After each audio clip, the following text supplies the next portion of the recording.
Bonjour et bienvenue au Forum du patrimoine depuis le Carrousel du Louvre à Paris où se tient le Salon international du patrimoine culturel édition 2021.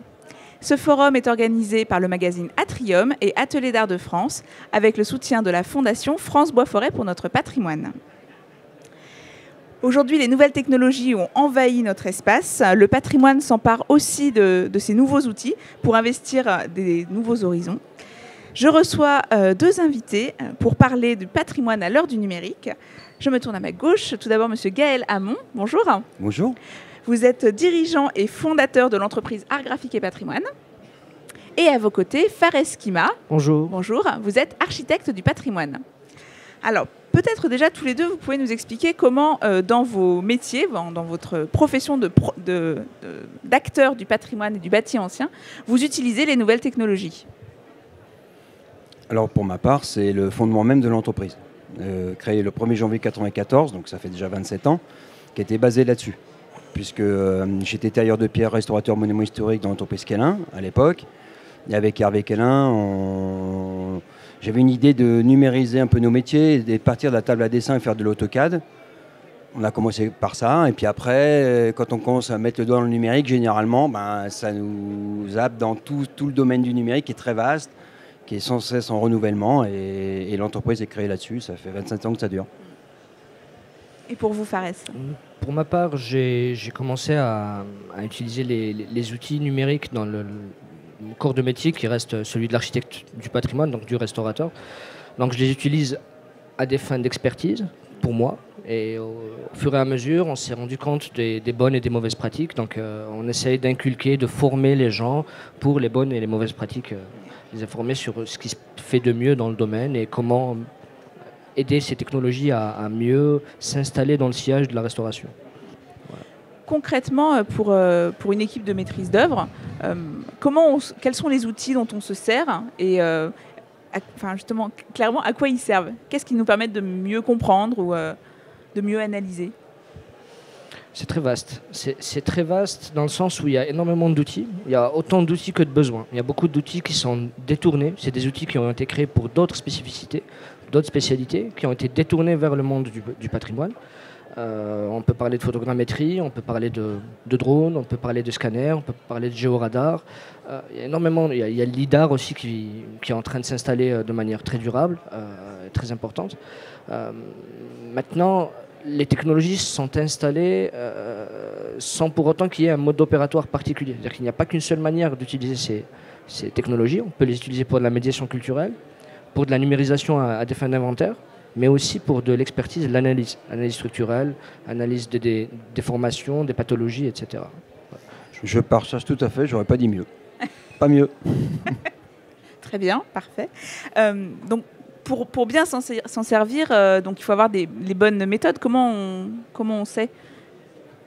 Alors les méthodes, il y a déjà des méthodes, puisque c'est des métiers à la base, des métiers de géomètres. Mais les géomètres ne connaissent pas forcément le patrimoine. Personnellement, au tout début, moi j'ai suivi des informaticiens et des géomètres travailler il y a une trentaine d'années. Et je me rendais compte qu'ils maîtrisaient, on va dire, la technique, mais qu'ils ne savaient pas l'employer pour l'usage du patrimoine. Et donc on s'est dit, nous on n'est pas plus bêtes que les autres en tant que tailleurs de pierre. Et on a appris les techniques des géomètres et des informaticiens. C'est des outils, c'est juste des outils à apprendre en fait, qu'on a adaptés à nos métiers pour qu'on réponde directement aux besoins. C'était ça qui était important. Et donc on part des techniques et des méthodologies connues de ceux qui travaillent dans l'arpentage et la mesure de précision depuis très longtemps. Et on les applique aussi au patrimoine pour aller chercher ce qui nous semble essentiel dans l'interprétation et le travail qu'il y a à faire derrière. Là, notre intérêt, c'est qu'on connaît toute la chaîne, de l'étude préalable jusqu'aux travaux au DOE, on connaît toute la chaîne. Donc on peut anticiper dans la façon de numériser le patrimoine tout ce travail-là en fonction des besoins, des budgets, des demandes et aussi de l'exploitation future des datas. Ça aussi, c'est important, c'est un domaine. On peut numériser aussi, mais si on veut faire perdurer et pérenniser ces datas-là, il y a une façon de les acquérir pour qu'elles soient pérennes. Et c'est aussi quelque chose d'important. Je pense que M. Hamon a fait le tour de la question. Il y a concrètement deux mondes. Il y a le monde de la géomatique, donc de la mesure, et il y a le monde de l'expertise. Les géomètres se sont appropriés les nouvelles technologies, c'était les précurseurs, ceux qui ont lancé concrètement ces nouvelles technologies dans le domaine du patrimoine. Pour le patrimoine en tant que tel, aujourd'hui, on commence à avoir un usage un petit peu plus poussé et un petit peu plus précis. C'est-à-dire qu'on commence à devenir de plus en plus exigeant par rapport aux résultats qui sont attendus vis-à-vis des nouvelles technologies. Quand on voit l'engouement et l'écho que ça a fait, par exemple, de savoir qu'il y a eu des relevés qui ont été réalisés pour des monuments qui ont été incendiés ou perdus ou démolis, que ce soit en France ou à l'étranger, on se dit qu'on a entre les mains une machine à remonter le temps. Même si on ne récupérera pas la matière en tant que telle, on peut récupérer une partie du savoir-faire, mais le savoir-faire, ce n'est pas de la mesure, c'est de l'expertise. Ça, il faut savoir analyser et surtout pousser ces technologies à se développer, à mettre en place des méthodes de vérification et de contrôle pour qu'on puisse concrètement utiliser ces outils de manière scientifique. On part sur le côté scientifique un petit peu plus que le côté géomatique ou côté ludique, parce que le côté culturel est très important aussi. Et je rajouterais quelque Bien chose. sûr. Il y a aussi une part d'interprétation. Oui. Par exemple, vous pouvez très bien voir un nuage de points, un maillage le plus poussé possible, le plus fin, avec une précision remarquable, un assemblage remarquable, c'est vrai. Mais dans l'interprétation des données, c'est là que l'expertise se passe. Et par exemple, pour interpréter une moulure, je ne sais pas moi, du XIIe siècle en Bourgogne, ce n'est pas tout à fait la moulure qu'une XIIe siècle en Picardie. Selon la matière, en Bretagne c'est pareil, le granit ça ne se travaille pas pareil, les moulures sont différentes, les assemblages sont différents, le mode de construction est différent, tout comme la restauration d'un monument en fonction de son matériau, de son environnement et de l'histoire qu'il a eue, c'est à peu près la même chose dans les technologies en fait. D'accord. Et donc c'est grâce à ces nouvelles technologies, donc ça nous permet effectivement d'avoir un dimensionnement, on fait un relevé. Est-ce que ça permet c'est là toute la dimension d'analyse, je pense, de comprendre des déformations peut-être, d'avoir des informations sur l'histoire de l'édifice, il a pu vivre des événements marquants qui l'ont transformé. Est-ce que ça aussi, dans la lecture de ces relevés, on peut le retrouver ? Alors pour ma part, je pense qu'il y a des formidables outils d'interprétation des data, et donc des nuages de points, par exemple, comme les orthoimages, qui ressemblent un peu à des radios. On voit en transparence certains éléments, on peut couper comme un IRM. Moi, je ferais l'analogie avec le monde médical. Oui. Sauf qu'on ne traverse pas la matière. On s'arrête au champ du visible et de l'accessible. Et on va pouvoir couper un modèle 3D en tranches, horizontales, obliques, faire des développés, toutes sortes de choses, pour aller voir les pathologies qui nous intéressent, que ce soit que de l'épiderme ou structurel. Donc ça, c'est comme des outils aujourd'hui que je trouve indispensable pour une lecture de bâtiment. Voilà. Ça semble très pratique. C'est redoutablement efficace et très pratique. J'aime bien l'analogie avec la médecine. Oui. Elle est vraiment très, très, très pertinente parce que c'est une analogie qu'on utilise très régulièrement. Je pense qu'on en a déjà parlé dans le cadre de l'école de Chaillot. Pour pouvoir opérer, il faut avoir un maximum d'informations. Après, on a plusieurs manières d'opérer parce que concrètement, intervenir sur un monument, c'est comme intervenir sur un corps humain parce qu'il a chacun a une vie propre à lui, un historique qui est propre à lui. Tout à l'heure, vous me demandiez si ces outils permettaient de connaître le bâtiment ou de découvrir des phases. Oui.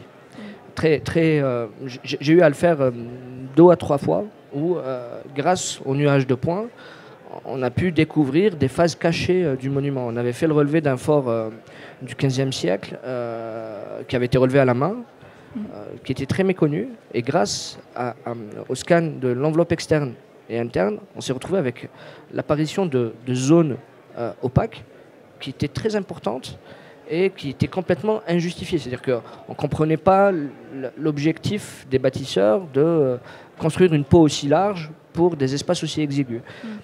Ça nous avait mis la puce à l'oreille. On a vérifié du coup le mode opératoire, donc la manière avec laquelle les pierres avaient été mises en œuvre. On s'est rendu compte qu'il y avait une partie du fort qui avait été murée. En épluchant d'autres informations, donc le scanner est un outil, n'est pas le seul.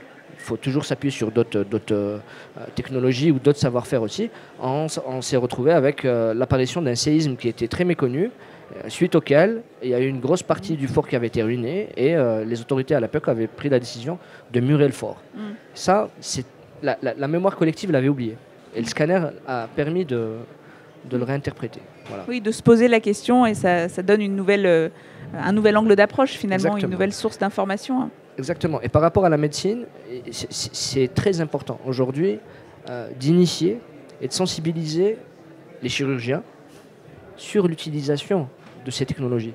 On ne peut pas aujourd'hui imaginer la formation d'un chirurgien sans avoir des bases assez solides en radiologie. Oui. Qu'il sache déjà qu'est-ce qu'il doit prescrire. Est-ce que c'est une IRM ou un scanner ou juste une radio lambda, parce que l'objectif n'est pas non plus de dépenser des sous pour penser à la sécurité sociale et aux maîtres d'ouvrage et à leur financement. Donc il faut s'appuyer sur les radiologues, mais trouver aussi la manière de prescrire. Le plus gros souci des nouvelles technologies se localise dans la prescription et la rédaction des cahiers des charges. Si on arrive à régler ce problème, je pense qu'il est important que tous les professionnels se retrouvent autour de la table et commencent à savoir comment est-ce qu'on doit prescrire ça pour faciliter les échanges. Oui, ça pourrait être un des écueils de ces nouvelles technologies, c'est qu'il faut autant savoir comment établir le cahier des charges et puis pour la personne qui répond et réussir à trouver le bon curseur peut-être de réponse. Le curseur, puis aujourd'hui il n'y a pas de règle, puisqu'on parlait la règle en géomatique, on va dire que c'est les géomètres et les sociétés de géomatique, mais dans le patrimoine, il y a l'analogie, je reviens sur la même analogie, il y a plein de façons de traiter une cause, et puis on pense avoir une cause, et puis quand on analyse, on en trouve une autre, et puis il y a des hypothèses, et puis on démonte les hypothèses. C'est toujours pareil, aujourd'hui ça avance, ça progresse de façon très forte, et ça va être encore beaucoup plus fort quand tout le monde aura compris qu'avec un bon diagnostic, on donne les bonnes prescriptions. Et que les bonnes prescriptions donnent un bon chantier, et un bon chantier donne un bâtiment durable dans le temps. Ce n'est pas encore dans les mœurs. Pour certains, c'est une évidence. Pour d'autres, ça ne l'est pas parce que quelquefois, c'est l'économie de temps, de moyens qui va être mise en avant à court terme, alors que je pense que le numérique s'inscrit, il peut s'inscrire sur le très court terme pour des urgences, mais je pense que si on le traite bien, ça s'inscrit sur le moyen long terme, au contraire, justement pour, on le redit, sur le devoir de mémoire et l'analyse et le mode de prescription à faire. La difficulté, je suis assez d'accord avec ce qui vient d'être dit, c'est réussir à trouver des protocoles qui vont répondre à la majorité des besoins. Sauf que les besoins sont multiples et qu'il n'y a pas besoin forcément toujours de la même chose, et c'est très compliqué de détailler, de décrire un savoir-faire. C'est très difficile parce qu'un savoir-faire, ça ne se décrète pas, ça se vit, ça s'expérimente et ça s'acquiert. Et c'est très difficile de le rédiger et de le mettre dans un cahier des charges. Il y a beaucoup de bon sens, c'est vrai, mais il y a autre chose que ça aussi. Il y a l'expertise et le savoir-faire, mais c'est pas évident, mais il y a du progrès à faire de ce côté-là, je suis d'accord. Oui, je pense qu'on a quand même un grand nombre d'années derrière nous en termes de pratique. Il y a les bonnes et les mauvaises expériences en termes d'utilisation des nouvelles technologies. Comme je disais tout à l'heure, ça évolue très vite. Ouais. Maintenant, le tout est de mettre certaines déontologies en place, une certaine méthode, non pas unique, parce qu'il n'y a pas qu'une seule manière d'utiliser. Il n'y a pas la solution miracle, ni la recette magique. Mais il faut qu'on mette un minimum de parties scientifiques et sortir ce qui n'est pas scientifique de ce cadre-là. Regarder ce qu'on peut faire avec les inventaires aussi, c'est très important, ce que disait M. Hamon tout à l'heure, parce que je pense qu'il a participé quand même à la mise en place d'une grosse base de données, vu son ancienneté dans le domaine, c'est parmi les premiers précurseurs de l'utilisation du scanner.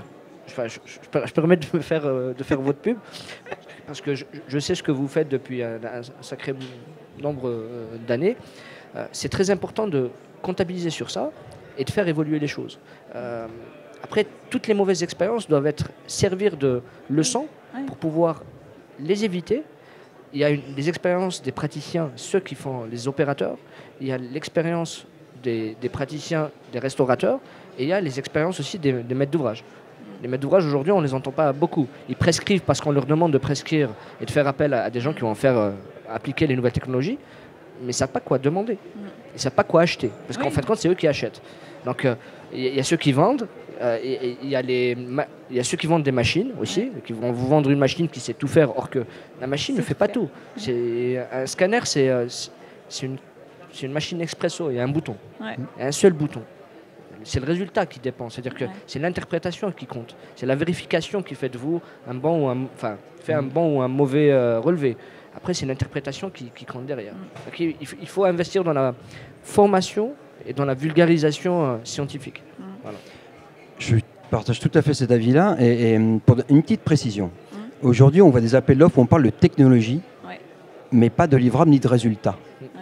Faites-moi un relevé photogrammétrique. Oui.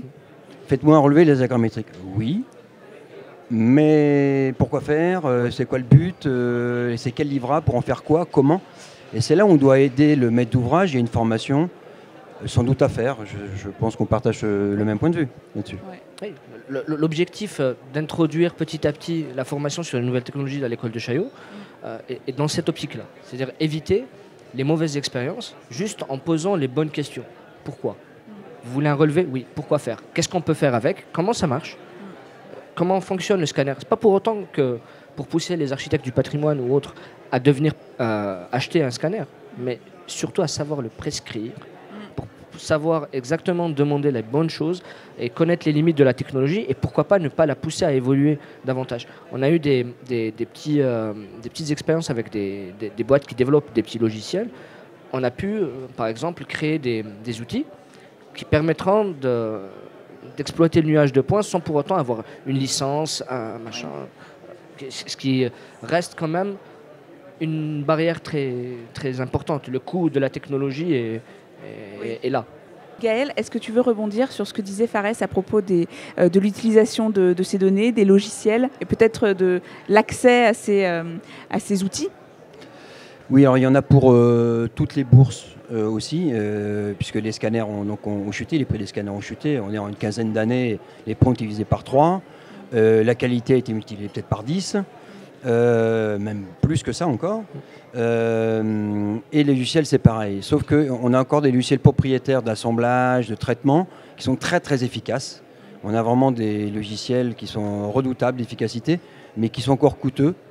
Et on a d'autres logiciels, comme disait Fares, qui sont plus open source, qui se développent, qui peuvent créer des épices spécifiques, mais qui sont peut-être un peu moins performants. Et dans cette technologie-là aussi, on n'est pas obligé non plus toujours de prendre une masse pour écraser une mouche non plus. Hein. C'est pas parce que il y a tellement de sujets divers et variés, tellement de méthodes, justement cette définition du besoin qui va dire qu'on va prendre tel logiciel plus ou moins gratuit, plus ou moins onéreux pour répondre à la demande.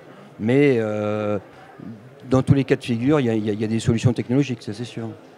Vous disiez aussi tout à l'heure que ces outils évoluent très très vite. On évolue sur la qualité, la précision peut-être du relevé au point par point. On évolue sur la rapidité des prises. Sur quels aspects? Moi, ce que j'ai vu comme évolution, par exemple, on a commencé par la photogrammétrie au tout début. Alors, la photogrammétrie, ça date de la photo, donc c'est très vieux. La photogrammétrie stéréoscopique, ça date depuis plus de 150 ans. C'est dès le départ. Et la photogrammétrie est passée en désuétude avec le laser. Ça, c'est très intéressant. Elle est passée en désuétude avec le laser qui était beaucoup plus performant. Puis quand est arrivé ce qu'on appelle la corrélation épipolaire dense, et pixel sur pixel en photogrammétrie, avec des points corrélés, eh bien, on a restitué de façon automatique l'écalage de prise de vue photogrammétrique multiples et sortir automatiquement aujourd'hui des nuages d'un point d'après photo. Donc vous prenez des photos, c'est ce que vous avez. Alors vous rajoutez à ça par exemple du lidar, vous avez l'iPhone le dernier Pro qui vous permet de numériser en temps réel des éléments sans grande précision. Par contre, là il n'y a pas de géomatique, mais vous le faites quand même. Et tout ça, ça date d'il y a une quinzaine d'années. Et ces algorithmes-là ont révolutionné comment le faire. Je vois par exemple, pour montrer ça, on recalcule des choses que nous on a fait il y a plus de 20 ans. C'est des données qu'on a stockées et on peut réutiliser ça aujourd'hui avec les nouveaux logiciels et on redéveloppe, on multiplie par 100 la qualité des données qu'on avait il y a une vingtaine d'années. Parce qu'on n'avait pas ces moyens-là à l'époque. Et ça, c'est une évolution.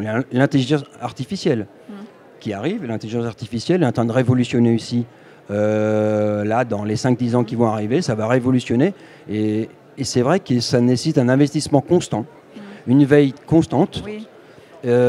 qui fait aussi que eh bien, tout ça, ça a quand même un coût. Oui, bien sûr. Parce que si on se contente juste de prendre un premier outil qui vient et on veut durer, c'est compliqué, il faut se tenir informé.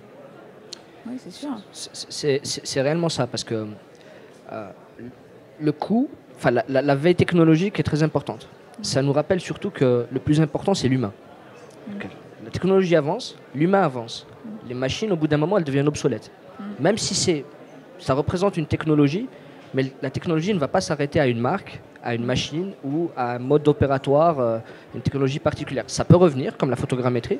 Aujourd'hui, on arrive à réinsérer des images qui ont plus d'un siècle dans des nuages de points actuels. C'est-à-dire qu'on peut faire de la restitution en 3D grâce à des images, des banques d'images anciennes. Et quand on sait le rôle qu'a la data dans la politique actuelle, je pense que l'Union européenne est en train de mettre en place une data extrêmement importante.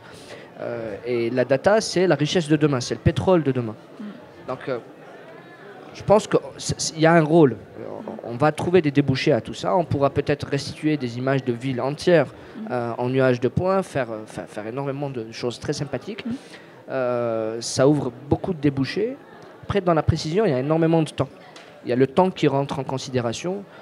Beaucoup de machines sont vendues par rapport au temps qu'elles nécessitent à un nombre de points qu'elles génèrent à la seconde, 2 millions de points. Après, il ne faut pas tomber dans l'hyperconsommation, parce que c'est la principale tare de notre période, notre époque, c'est la surconsommation de données. Faire un relevé pour 1 téra de points, or que 100 gigas suffisent. Après, il faut les stocker. Qu'est-ce qu'on en fait? On les jette, on les garde. C'est quoi le statut juridique du point? Est-ce que c'est utilisable? Est-ce que c'est assez précis pour être réutilisé dans 10 ans? Est-ce qu'il y a assez de vérification derrière? C'est tout ça qui rentre en considération.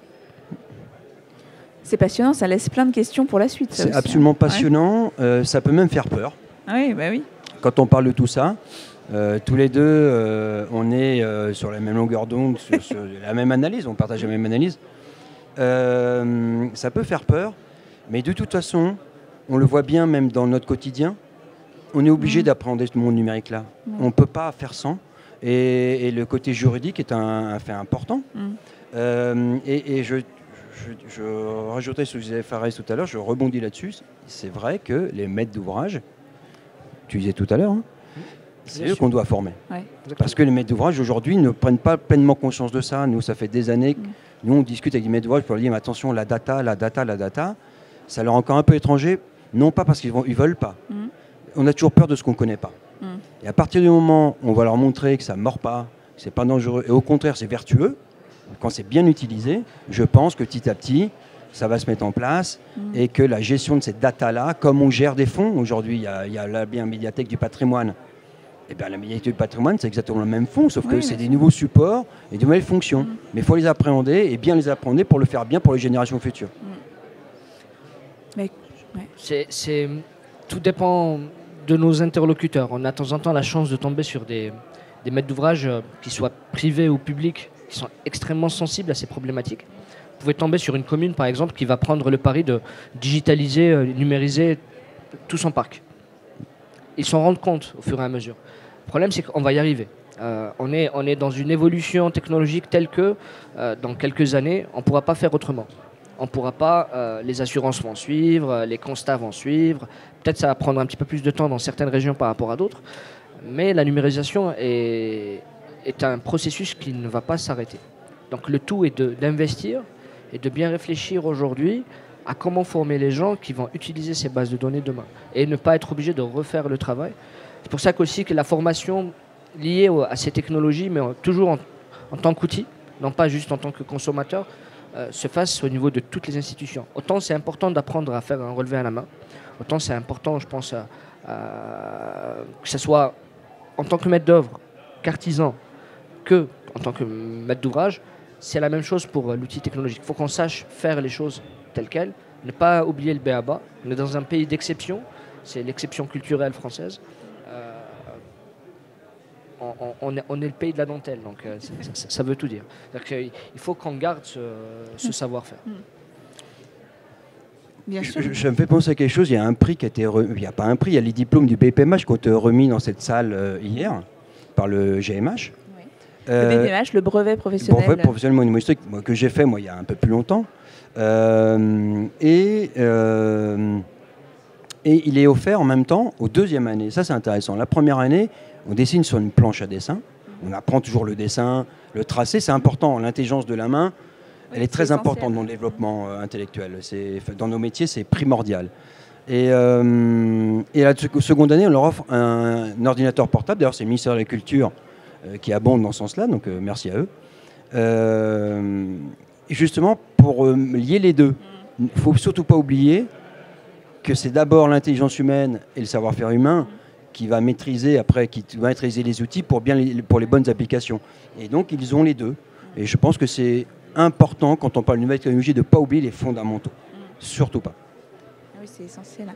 Mais écoutez, je vous remercie tous les deux pour votre participation. C'était vraiment très intéressant. C'est moi qui vous remercie Merci pour beaucoup. l'invitation. J'aurai le plaisir de vous retrouver sur cette même plateforme pour évoquer d'autres sujets dans le cadre de ce Forum du patrimoine. Merci et à bientôt.